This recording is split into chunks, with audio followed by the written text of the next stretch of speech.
Hemos llegado al siglo X en la historia de China. Han pasado más de 1000 años desde que el primer emperador unificó el país. Tras la caída de la dinastía Tang, en el año 907, China padeció décadas de guerra civil. El soldado poeta Wang Renyu fue testigo de la destrucción de su país. Los bárbaros han derrocado a la dinastía Tang, escribió. Las ciudades han quedado desiertas. Los patios de los templos están en ruinas. China ha entrado en un tiempo ciertamente oscuro. Aunque esto no será así eternamente. Pero no hemos perdido el rumbo para siempre. El cielo pronto anunciará una nueva dinastía. Y alrededor del año 960, así ocurrió. La historia de China. La Edad de Oro. En Occidente vemos la historia como el ascenso y caída de las civilizaciones. En China solo hay una civilización que ha pasado por sucesivos ciclos de orden y desorden. Y en la Edad Media, como en Europa tras la Segunda Guerra Mundial, los chinos se propusieron construir un mundo nuevo.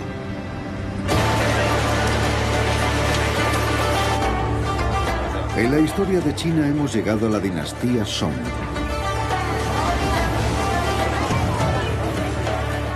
Estamos en la ciudad de Kaifeng, en el interior de China. Muer. Seta. Son setas, sí, vale. Hace 1000 años esta era la ciudad más grande y activa de la Tierra. Su creatividad e inventiva sobrepasaron y por supuesto precedieron al Renacimiento europeo. En la era Song, los chinos se propusieron crear la sociedad más avanzada de la Tierra, con el mejor gobierno, vivienda, alimentación, educación y la ciencia más avanzada. Y esta es su historia. Desde el esplendor de los Tang, el territorio de China se había reducido dramáticamente. Después del 907, se fragmentó en 16 dinastías en poco más de 50 años. Los señores de la guerra combatían entre ellos por el control del imperio.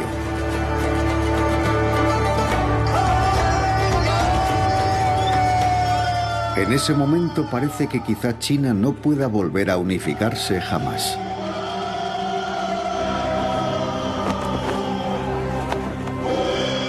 Pero como leemos en la famosa novela El romance de los tres reinos, es una verdad universal que todo lo que ha estado largo tiempo unido se separará, y lo que ha estado largo tiempo dividido volverá a ser uno.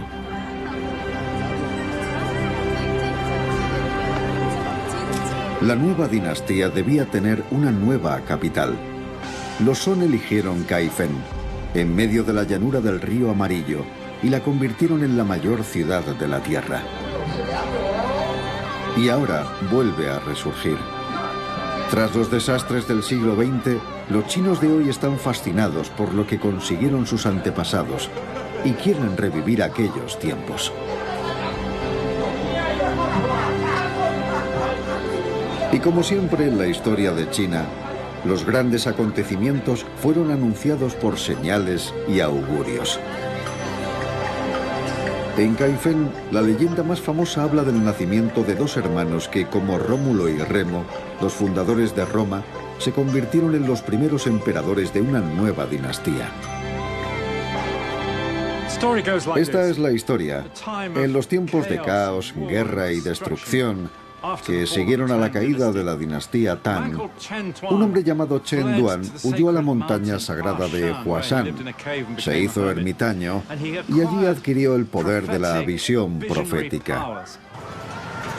Un día bajó de la montaña y en el camino se encontró con un grupo de refugiados. Entre ellos había un hombre muy pobre que llevaba al hombro una pértiga con dos cestos colgando. Y cuando el ermitaño miró en su interior, había dos bebés, pero él vio a dos dragones. Y entonces empezó a reír. Todo el mundo preguntó, ¿por qué te ríes? Y él contestó, porque no podía imaginar que el mandato del cielo regresaría a la tierra tan pronto. En esta misma calle aparecieron dos dragones y esos dos dragones se convirtieron en emperadores.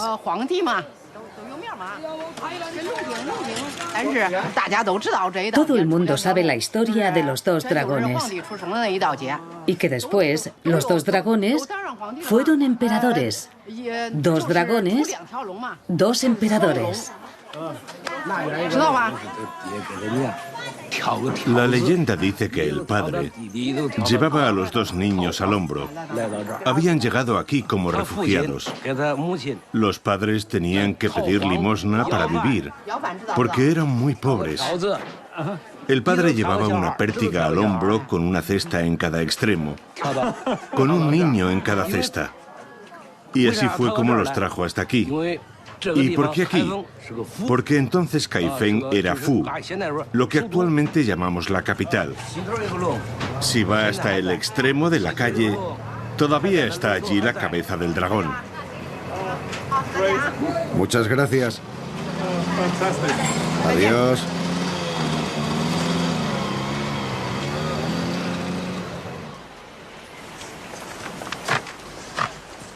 Aquí está el dragón superviviente. El dragón del callejón de los dragones gemelos. Cualquier día el callejón de los dragones gemelos será remodelado y no quedará más que la historia. Pero la profecía del viejo Santón se cumplió.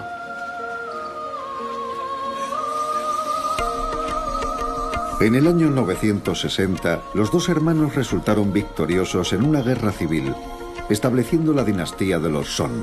El mayor, Taizu, erigió aquí su capital, una metrópolis de madera y ladrillo resultado de un faraónico proyecto. Este es el manual de construcción de los Song. Fue redactado a principios del siglo XII. Si tenías un cierto estatus social y si podías permitírtelo, podías hacerte una casa de uno de estos estilos. Así que este libro explica cómo construir una ciudad, ¿no es así? Bueno, para una ciudad de más de 1 millón de personas, hacían falta muchos edificios. Era la mayor ciudad del mundo en la época. Sí, desde luego lo era. Y con los nuevos edificios llegó también un nuevo concepto de vida urbana. Kaifeng era una ciudad mucho más abierta, con un estilo de vida mucho más vibrante que el Chang'an de la dinastía Tang. Había todo tipo de tiendas, restaurantes, incluso de comida rápida. Y no había toque de queda. Eso es algo muy importante. Hasta entonces, los residentes de la capital, los habitantes urbanos, tenían que estar en sus propios distritos después del toque de queda. Pero en Kaifeng podían irse a los mercados y disfrutar de su tiempo. Así que los placeres de la vida urbana empiezan a aparecer en esta época. Sí. Era una nueva capital para una nueva era. Fue la mayor ciudad de la Tierra hasta el siglo XIX. Y como la China de hoy, la ciudad se convirtió en un imán que atraía a multitudes. En pocos años pasó de tener una extensión de menos de 3 kilómetros cuadrados a ocupar casi 50. Actualmente apenas quedan en pie un puñado de edificios antiguos. Uno de ellos es la famosa pagoda de hierro, así llamada por el brillo metálico de los azulejos que la recubren. Estamos en la esquina noreste de la ciudad antigua. La pagoda de hierro se alza sobre un promontorio. El emperador mandó construir esta montaña artificial llamada la Colina de la Longevidad. Qué bonitos nombres chinos. Comparada con otras grandes capitales de la historia, como Roma o Constantinopla, apenas queda nada de la edad de oro de Kaifeng. Para entender por qué, tenemos que mirar bajo tierra. Aquí abajo hay evidencias de 20 devastadoras inundaciones del río Amarillo desde la dinastía Song. Este foso es una muestra de la historia de la ciudad. Se ha llamado a Kaifeng la ciudad de la memoria, la capital china de la memoria. Y en este foso, bajo la puerta oeste, se puede ver por qué. Eso es la muralla de la era Qin, la muralla de los siglos XVIII y XIX de la dinastía Qin. Y esta parte, con ladrillos más pequeños, es de la muralla de la dinastía Ming, contemporáneos de los Tudor, y una parte se encuentra más abajo. Y la muralla de la dinastía Song puede estar 6 metros bajo el nivel del suelo. Es increíble pensarlo, ¿verdad? ¿Y cuál es la razón? Ahí está, ese enorme depósito de barro del río Amarillo que pasa a pocos kilómetros de la ciudad. Las inundaciones han sido increíblemente destructivas. Arrasaron muchas veces la ciudad destruyéndolo casi todo, incluso en tiempos recientes. En 1842, por ejemplo, no es extraño que se haya inmortalizado la ciudad, no en piedra ni en grandes monumentos, sino en palabras e imágenes.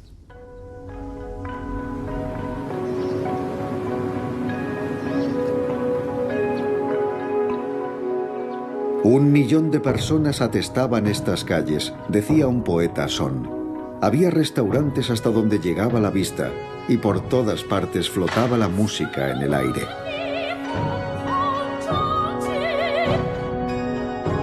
¿Qué no daríamos por volver a ver aquel tiempo?, escribía un ciudadano. Pero hoy podemos volver a ver las calles del Caifén de los Song en la obra de arte más famosa de China. Una pintura de gran tamaño titulada El Festival junto al río. Si hablamos de fuentes históricas, esta es una de las más fabulosas que existen en el mundo. Es un rollo de más de 5 metros. Tendría que desenrollarlo en medio de la calle para poder verlo entero. Se trata de una representación de la mayor ciudad de la Tierra realizada por un pintor de la corte alrededor del año 1120. Que muestra la vida en la calle. No hay nada parecido en el mundo anterior a la era de la fotografía. Nos muestra las calles, los callejones, los hutongs, las tiendas, las tabernas y los restaurantes. Todo lo que vemos son lugares reales y gente real. Como el señor Wang, por ejemplo, vivía muy cerca de la tienda de especias, frente a una de las tabernas más populares, la de San Yan. Pintado desde un punto de vista al nivel del suelo, el rollo es una maravillosa imagen de la vitalidad y la asombrosa profusión de vida urbana en la China de los Song. Aquí, 400 años antes del Renacimiento europeo, con su compromiso con los valores humanos, se alzaba una ciudad dedicada a la prosperidad y el bienestar de sus habitantes. Una ciudad para la mayoría, no solo para unos pocos. No para reyes, guerreros o eclesiásticos, sino para las personas de la calle. Una imagen de ellos mismos que ha cautivado a los chinos desde entonces, hasta el punto de que no han podido resistirse a la tentación de devolverle la vida. Es un viaje en el tiempo hasta la Edad de Oro descrito por el escritor de la dinastía Song, Meng Yuanlao. Eran tiempos de felicidad. Había mucha gente y abundancia de todo en las tiendas. Los festivales eran maravillosos. Tantas cosas en las que recrear la vista. Sobre todo recuerdo el carácter cálido y humano de sus habitantes, siempre dispuestos a ayudar a un desconocido. Las noches iluminadas por los faroles, el sonido de la música de las innumerables tabernas. Pero claro, esto era en tiempos de paz. La era de los Song fue fabulosa. La sociedad era muy estable y el país era próspero. Sí, el país marchaba bien y había paz. Eran tiempos de una gran prosperidad. Son muchas las cosas que ha heredado de los Song la China actual. Y una que goza de popularidad en todo el mundo es la cocina. Los Song pensaban que el pueblo debía estar bien alimentado y la comida se convirtió en el gran ritual social que es hoy en día. Por supuesto, la cocina china es una de las grandes cocinas del mundo y además la más antigua. Pero sus orígenes están en la comida de los pobres. Aquí se alimentaba tanto a la clase acomodada como a los trabajadores. La gente tuvo que acostumbrarse a sacar el mayor partido posible a la comida que tenían a su alcance e intentar hacerla sabrosa. Pero durante la dinastía Song es cuando se convierte en la primera gran cultura gastronómica del mundo. En aquel momento, el pueblo chino es el mejor alimentado del mundo, quizá el mejor alimentado de la historia.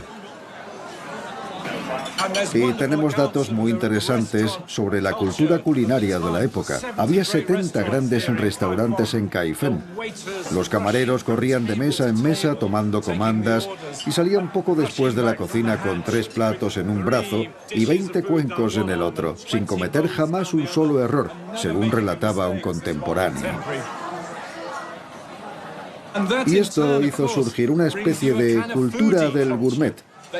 Tenemos libros de cocina de la dinastía Song, y uno de ellos ha seguido reeditándose hasta hoy, la última vez en 2004. Recetas del libro de cocina de la Casa de la Montaña. Naranjas rellenas de cangrejo. Tofu al vapor con flores de hibisco.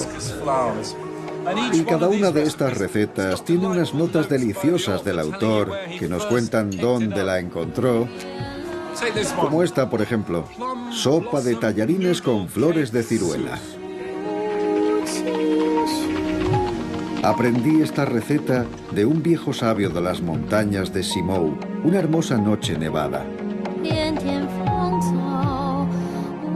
Y siempre que la degusto, vuelve a mi memoria aquel exquisito momento.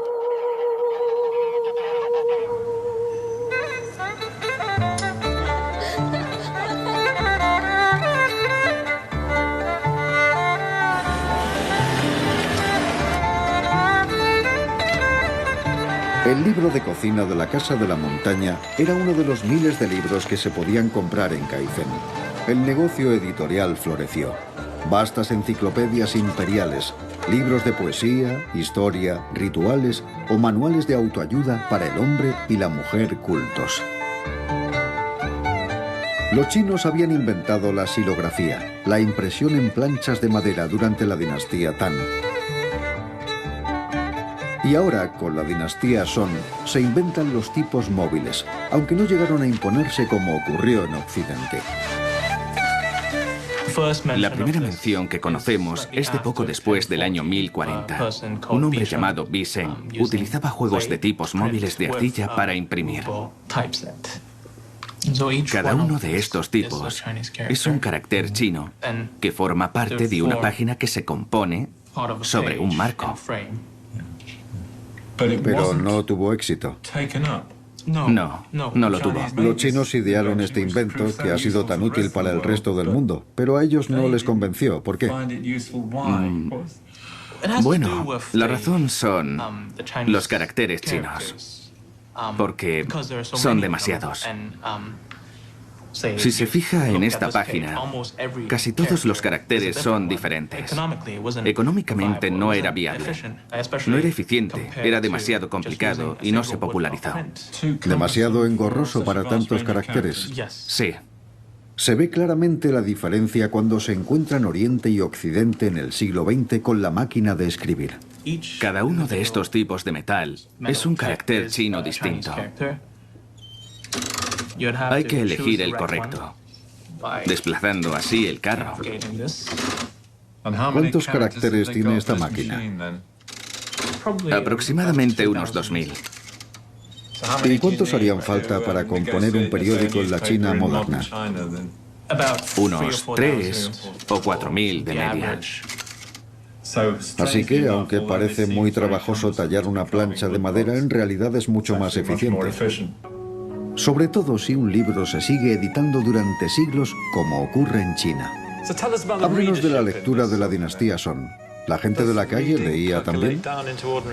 Bueno, está la gente de las clases más elitistas que sabe leer, como es de esperar. Pero la alfabetización se extiende más con los Song. Aunque algunas personas no supieran leer, no les resultaría difícil encontrar a alguien que pudiera leer por ellas.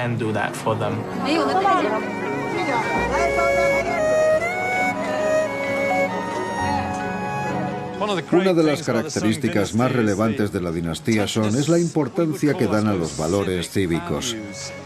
Incluso publican libros acerca de la vejez. Esto no se lo van a creer, pero esto es un libro muy interesante. Se titula «Cómo ayudar a los ancianos a tener una vida mejor, más larga y plena». Se publicó en el año 1085 y se ha reeditado a lo largo de todas las dinastías siguientes hasta hoy. Esta es la última edición de 2013. ¿Qué les parece? Para atender bien a los ancianos hay que prestar atención a su naturaleza. Todos tenemos cosas que nos gustan especialmente, cosas que nos producen alegría. Libros, pintura, música. Hay millones de cosas que nos pueden gustar. Si una persona busca con frecuencia las cosas que le han gustado toda la vida, se concentra en su esencia y se rodea de ellas, le producirán una alegría y un deleite inagotables, y sus días serán placenteros. Y los chinos de hoy aún siguen los consejos de autoayuda de los Song. Sé feliz, sé alegre de corazón. No te enfades por cosas triviales. Sé tolerante con los demás y exigente contigo mismo.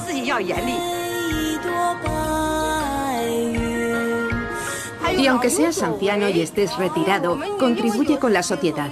Mantente ocupado, como hacemos nosotras bailando. Bailar sienta muy bien, ¿no?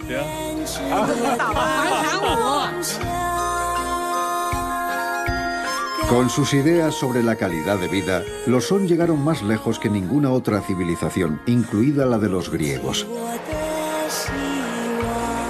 Y en lo científico, la lista de sus inventos es increíble. Desde la pólvora y el alto horno a la teoría de la evolución. Como en otras épocas de la civilización humana, desde la Grecia antigua al Renacimiento europeo, los gobernantes de la dinastía Song, como el emperador Shenzong, hicieron suyo el proyecto de expandir todas las formas del conocimiento humano. El científico más famoso de China nació en una aldea de Fujian, en la costa sur. Suzong, aquí está, uno de los grandes sabios de la dinastía Song, y no los ha habido más eruditos que él. Era ingeniero, astrónomo, poeta, pero también escribió tratados sobre mineralogía, zoología y farmacología. Es como lo de los dos lados del cerebro, ¿verdad? Pero la educación les permitía ser a la vez artistas y científicos, inagotablemente creativos e infinitamente curiosos. Recuerda algunas de las grandes figuras del Renacimiento europeo. Supongo que podríamos decir que es el Leonardo chino. Pero a decir verdad, Leonardo sería el Suzong occidental.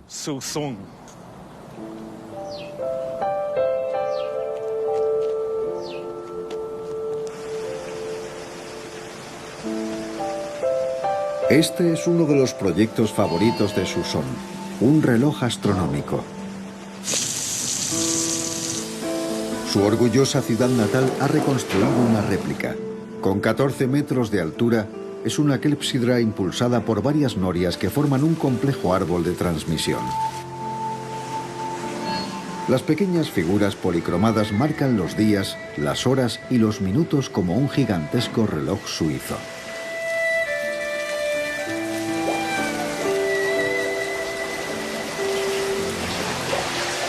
En el interior del reloj tenía que haber un relojero de guardia, como un capitán en el puente de un barco, las 24 horas del día, controlando el nivel del agua de los tanques. ¿Ya está? ¡Qué maravilla! Imagínense esto en Kaifeng, marcando las horas día y noche para los ciudadanos, mientras se dedicaban a sus tareas. Es como el Big Ben de la dinastía Song.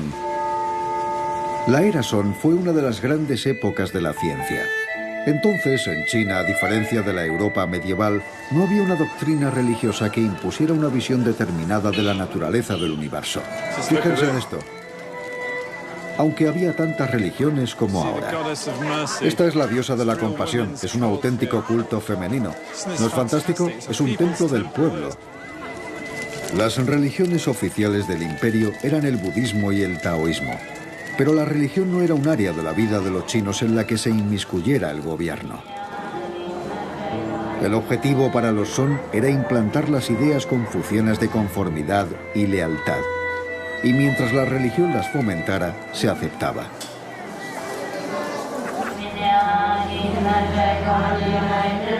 En la dinastía Song, como en la Tang, había muchas comunidades musulmanas y cristianas que perduran hoy.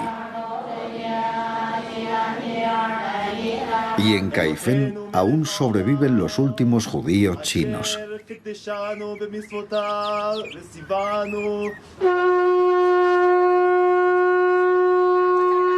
Llegaron aquí siguiendo la ruta de la seda desde Persia hace 1000 años. La sinagoga se cerró en 1855, pero hoy se celebra aquí el Rosh Hashanah, el Año Nuevo Judío.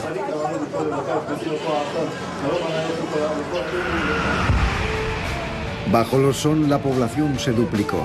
De 100 millones en el año 1000 pasó a 200 millones a finales del siglo XIII, más de un tercio del total mundial.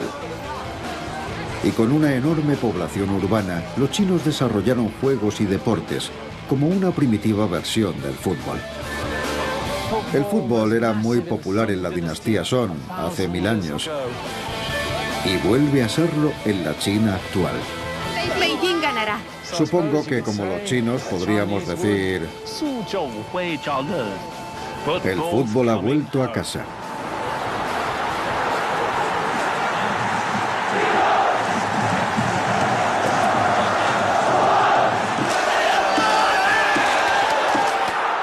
No era un deporte de masas, por supuesto, pero el fútbol de la dinastía Song era un deporte con espectadores, clubs, reglas y aficionados.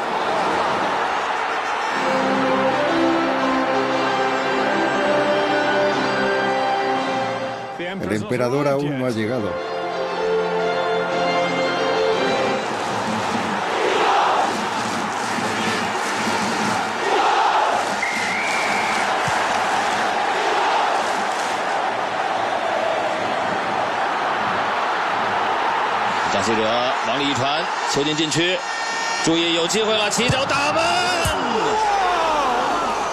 ¡Oh! Casi. Había diferentes formas de jugar a este juego en la dinastía Song. En la versión más popular, las porterías eran 2 postes de 10 metros de altura entre los que se tendían unas redes con un agujero por el que había que hacer pasar la pelota. Y por supuesto, tratándose de China, la conducta ética era esencial. En el fútbol de la dinastía Song había que jugar limpio. Insultar al árbitro era anticonfuciano. Y las faltas eran impensables. Bueno, en teoría. Después de todo, ¿no son los juegos de equipo un indicador de una civilización avanzada?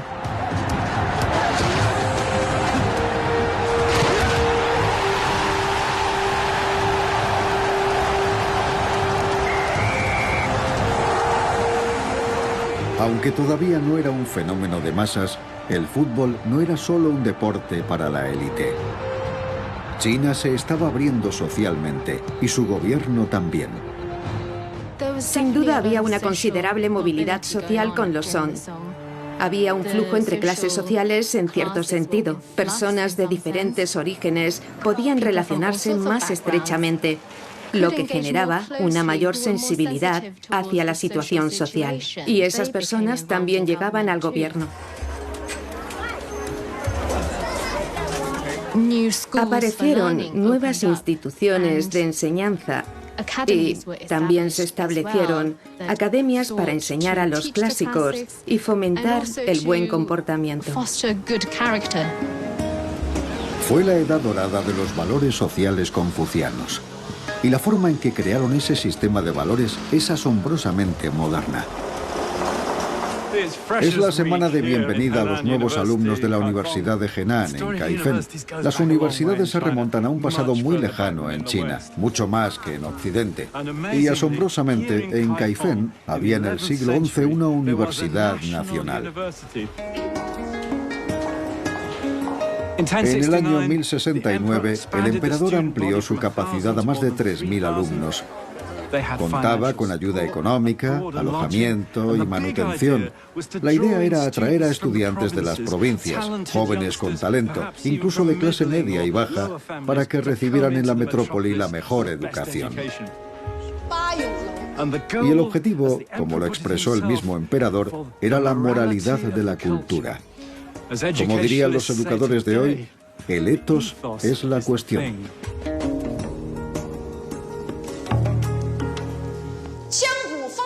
Los alumnos estudiaban literatura, historia y clásicos confucianos.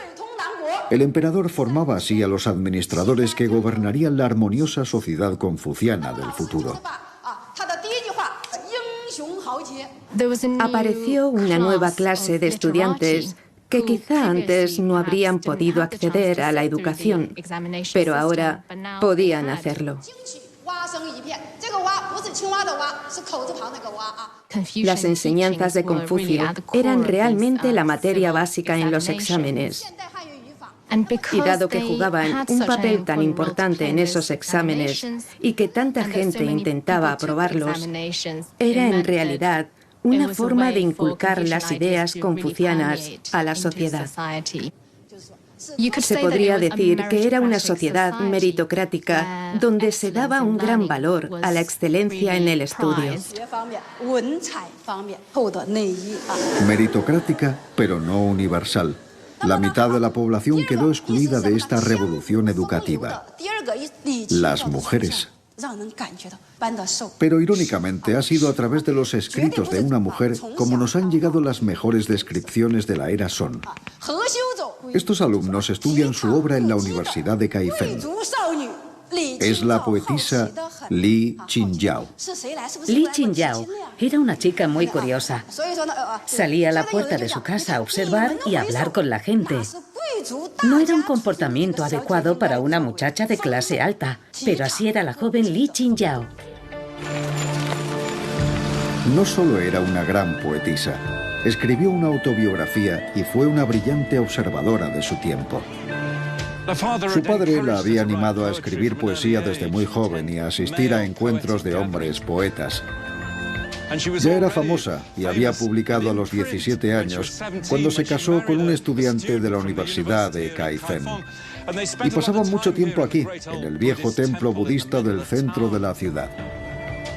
Paseaban por sus patios, hacían calcos en papel de arroz de las inscripciones.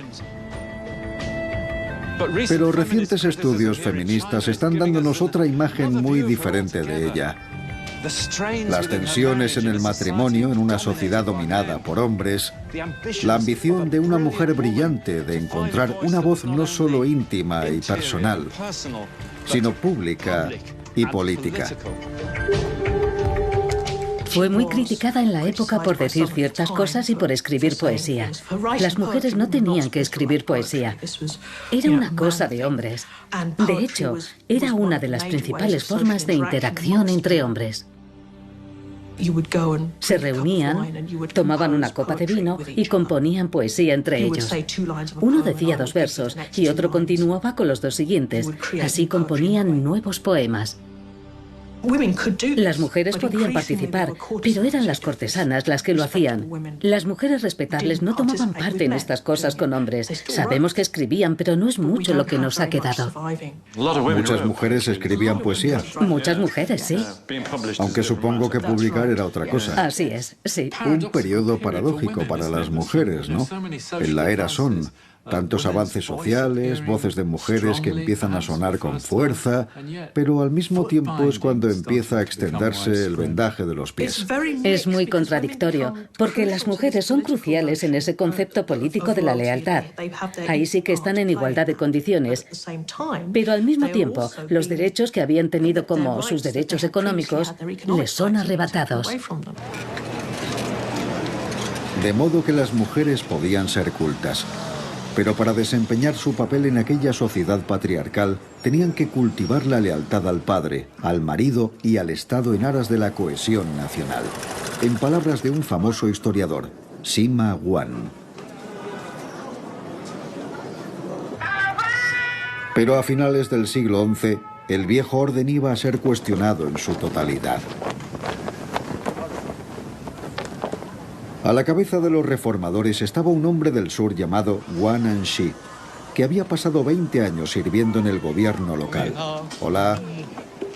Guan propuso reformas de gran calado. Impuestos más justos, préstamos del Estado a los pobres, nuevas titulaciones en leyes y ciencia, eliminación de barreras de clase en nombre de la eficiencia económica. A causa de las crecientes amenazas que acechaban tras las fronteras, el Estado tenía un enorme presupuesto de defensa. Guan defendía que en una sociedad más abierta la economía funcionaría mejor. Replanteaban la antigua forma de hacer las cosas porque debían tener una aplicación práctica. Por supuesto, los viejos burócratas confucianos estaban horrorizados y vinieron a plantear el caso al emperador a su palacio de Kaifeng. El emperador se inclinaba a favor de los reformadores, pero los conservadores de su consejo argumentaron que una reforma en profundidad era potencialmente desestabilizadora en tiempos inciertos. En el invierno de 1070, el gran enemigo de las reformas, Sima Guan, hizo una petición al emperador. Le dijo: no necesitamos nuevas leyes. Lo que necesitamos son hombres buenos versados en los métodos antiguos. Si revisamos los últimos 1500 años de nuestra historia, decía Sima Guan, veréis que los periodos de paz apenas suman 300 años. Esto demuestra lo difícil que es establecer el orden y cuán duro hay que trabajar para mantenerlo. Y terminaba así. Temo que en este momento nuestra casa no sea capaz de proteger a nuestra nación de las lluvias y tormentas que se avecinan.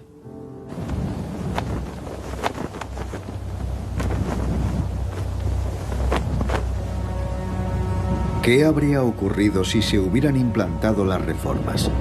Hacia el año 1100, China es la nación mejor preparada para convertirse en la primera sociedad moderna del mundo, con el sistema de gobierno más igualitario conocido hasta entonces. Pero las reformas no llegaron debido a circunstancias que los Song no podían controlar y que al final acabarían con ellos. En sus últimos 50 años, la China de los Song vivió cambios climáticos y hambrunas y el incesante retumbar de tambores enemigos en sus fronteras.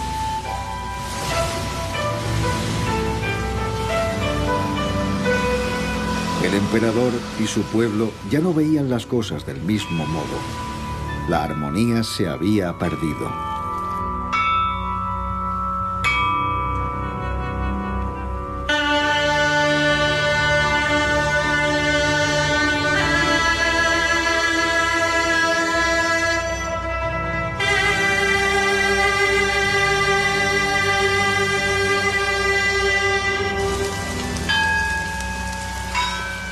Un contemporáneo escribió: el problema es el desperdicio de recursos nacionales en momentos tan críticos.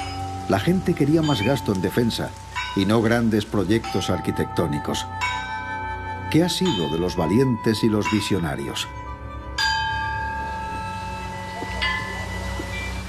En 100 años, los logros de la dinastía Song en prácticamente todos los campos de la actividad humana fueron extraordinarios.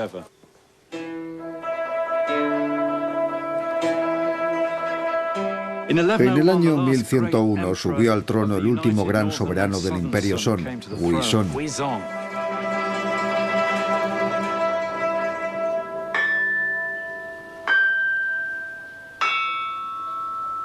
Era un príncipe renacentista que se rodeó de poetas y pensadores.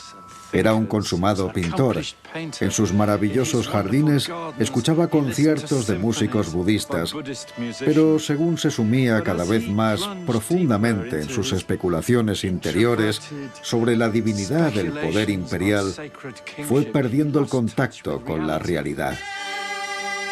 Cuando hubo que tomar decisiones difíciles, decisiones sobre gasto militar, presupuestos de defensa y despliegue de tropas mientras las hordas bárbaras se concentraban ante sus fronteras, cuando llegó la crisis, reconoció: he sido un gobernante mediocre y al final he fallado a la nación.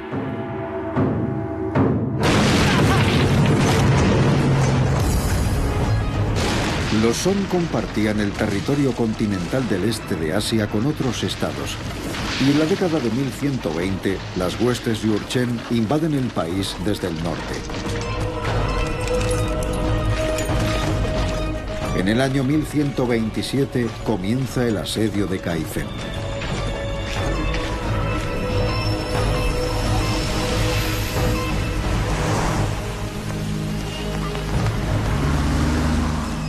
Es uno de los episodios más trágicos y terribles de la historia china. Imaginemos la escena. Una densa nevada cae del cielo. En el horizonte, las torres que guardan la puerta de la ciudad están en llamas, como muchas casas. Y en el interior de los muros de la ciudad, cientos de miles de aterrados ciudadanos de Kaifeng siguen resistiendo, desesperadamente. Los alimentos se han acabado y corren rumores de que algunos están empezando a comer carne humana. El gobierno intenta comprar la retirada de los invasores, pero ya no les queda nada. Les han dado oro y los invasores han exigido más. Quieren millones de onzas de oro y plata. Quieren las sedas más preciosas y los mejores vinos. Quieren antigüedades, las campanas de los templos y vasijas rituales. Quieren los instrumentos musicales de la orquesta imperial. Y quieren personas, trabajadores y artesanos, pero sobre todo, mujeres. Quieren a las damas de compañía del Palacio Imperial. Quieren a las 1500 músicas que tocaban para el emperador. A las esposas y a las hijas de la familia real, de los cortesanos y de la clase dirigente. Y todo debe ser entregado en sus campamentos situados al norte y al sur de la ciudad. Por supuesto, muchas de aquellas mujeres se quitaron la vida antes de entregarse. Y así la ciudad, que simbolizaba lo mejor que había logrado la civilización humana hasta entonces, se vio reducida a la nada.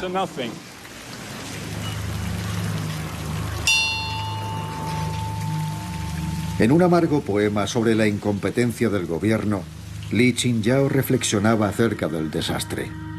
Una era de gloria ha pasado como un relámpago.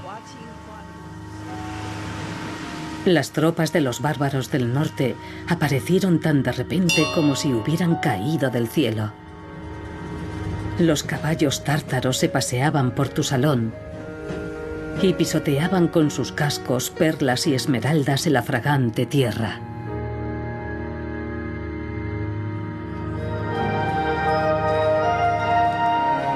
Qué pérdida de tiempo fue hacer que grandes artistas tallaran tu nombre en pulidos acantilados.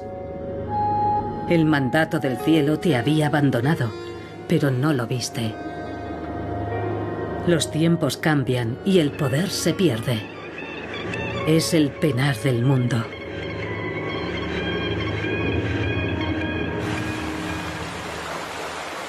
Una vez más, los ciclos de la historia china traían el caos y el sufrimiento a la nación. El emperador Huizong y miles de cortesanos fueron apresados y enviados al norte, donde murieron en cautividad. Pero su hermano consiguió escapar de los invasores y cruzar el río Yangtze, y un gran número de refugiados le siguió. Aquí se siente uno como en una aldea china medieval, ¿verdad? La diferencia es que ahora las casas están hechas de ladrillo y cemento, y entonces tenían la estructura y la fachada de madera, como estas casas antiguas. Los que vivían aquí no eran letrados y burócratas, sino barqueros o estibadores.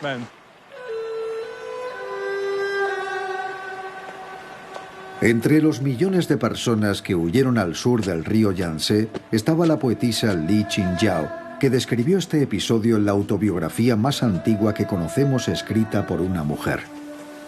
En aquel tiempo, escribía, Los que vivían al oeste del río Yangtze huyeron al este. Los del norte huyeron al sur.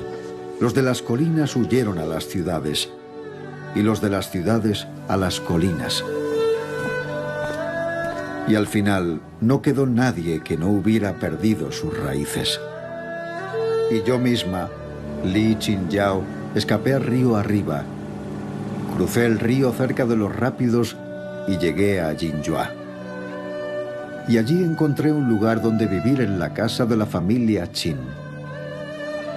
Y después de tanto horror y penalidades, allí encontré un poco de paz interior.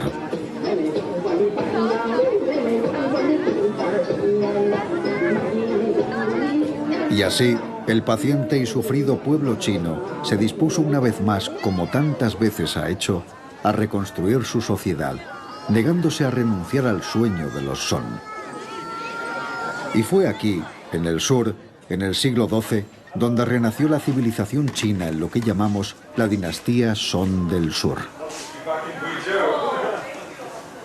Hasta ese momento, el sur había sido política y económicamente bastante dependiente del norte, pero a partir de entonces todo cambia por completo.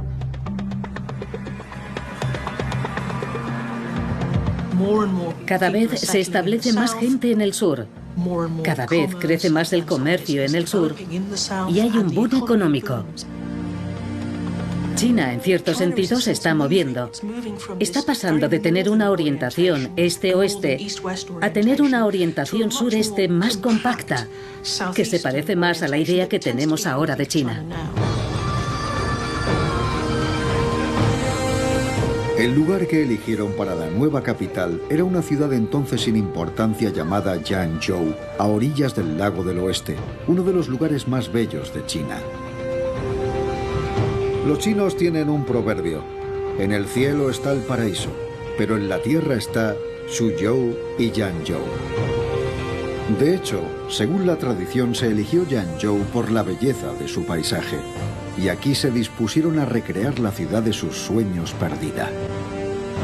Hay una maravillosa descripción de aquella época para apreciar el paisaje que ha cautivado a poetas y pintores chinos desde hace más de 1000 años.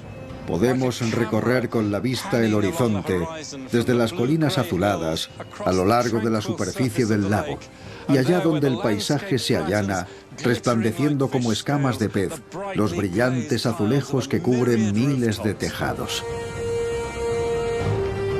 Aquí se podían encontrar todos los servicios y comodidades de la época.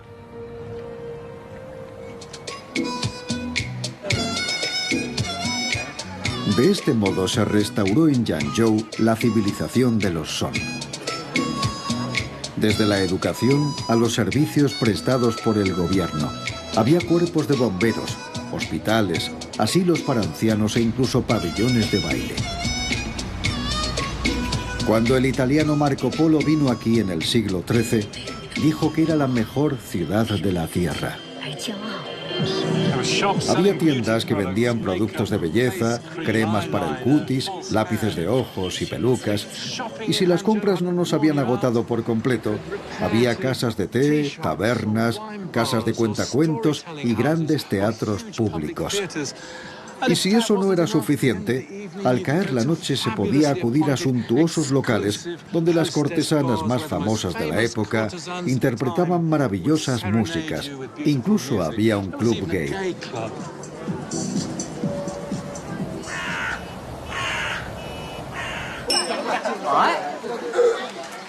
Pero para comprender realmente el renacer del mundo de los Song, hay que alejarse del resplandor de Yangzhou. ¡Qué maravilla! Río abajo, los Song establecieron cientos de nuevos pueblos y aldeas para suministrar a la capital alimentos, carbón y madera.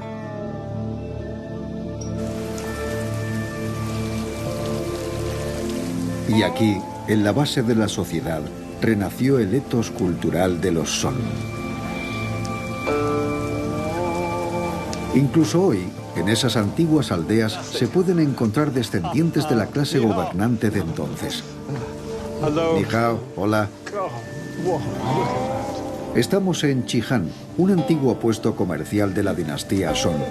Y en la vieja casa familiar del señor Xie, un gran rótulo recuerda con orgullo a sus antepasados que pertenecieron al cuerpo de funcionarios de los Song. Hola, hola. Hola, precioso. ¿Qué pasa? Me gustaría que me hablara de ese rótulo que hay sobre la puerta. ¿Qué significa? ¿Ese? Sí. Jinxi. Jinxi. Sí. Jinxi era el grado más alto de los exámenes nacionales. Nuestra familia tenía 2 Jinxi en aquella época, el abuelo y el nieto. Esto era un gran honor. Y nuestra familia puso ese rótulo para conmemorarlo. Tenemos buenos genes en la familia. Y a pesar de todos los desastres del siglo XX, los antiguos ideales se han seguido transmitiendo. Arriba, en la sala de los altares, placas de madera recuerdan a los antepasados de la familia remontándose hasta 1000 años. ¿A cuántos antepasados se rinde homenaje aquí? Hay más de 40. Vaya. Es uno de los linajes familiares más antiguos de China. Sí, y no solo eso. Estamos emparentados con el emperador. Formamos parte de la familia real.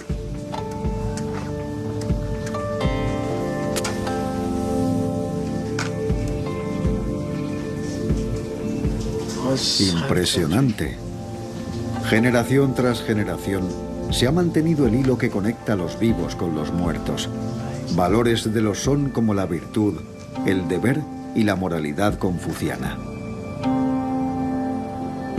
Así pervivieron aquí en el sur los valores de la China tradicional, heredados de las dinastías Han y Tang.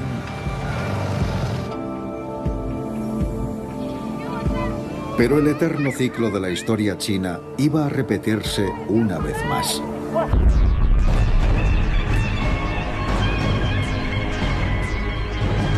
En el siglo XIII, los mongoles bajo el mando de Genghis Khan hicieron temblar al mundo. Sometieron el norte de China y llegaron a crear el imperio más extenso de la historia.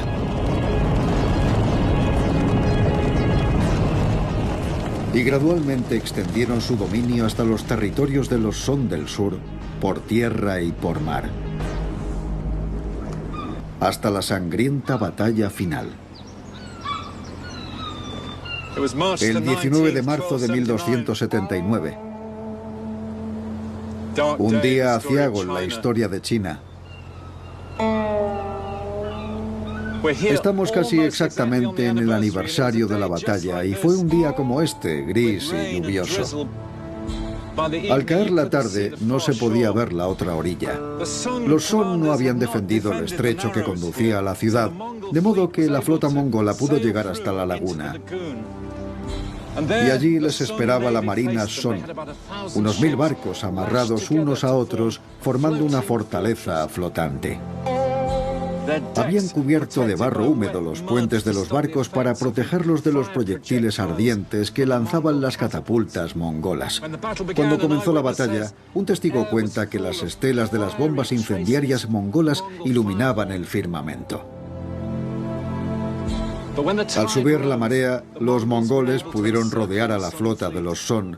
Al final, estos perdieron la batalla y el emperador quedó atrapado. Entonces el leal ministro del emperador, Lu Xingfu, dijo unas famosas palabras al pequeño. La suerte de nuestro estado ha llegado a esto, pero no debemos deshonrar a la nación. Tomó al niño en sus brazos y saltó con él al mar, acabando con ambas vidas. La cacatúa blanca del joven emperador empezó a batir las alas hasta que su jaula se desequilibró y cayó al mar tras su señor. Y así se apagó la gloria de los Song.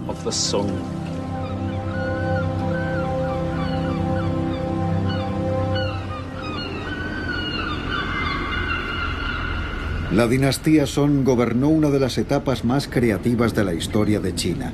Rivalizó con la antigua Atenas, el Bagdad medieval o la Italia renacentista. Tras la conquista mongola, China quedó en estado de shock. Pero su civilización sobrevivió. Los ciclos de la historia china, el ascenso y caída de sus dinastías, seguirían sucediéndose como siempre. El mandato del cielo se había perdido, pero no para siempre.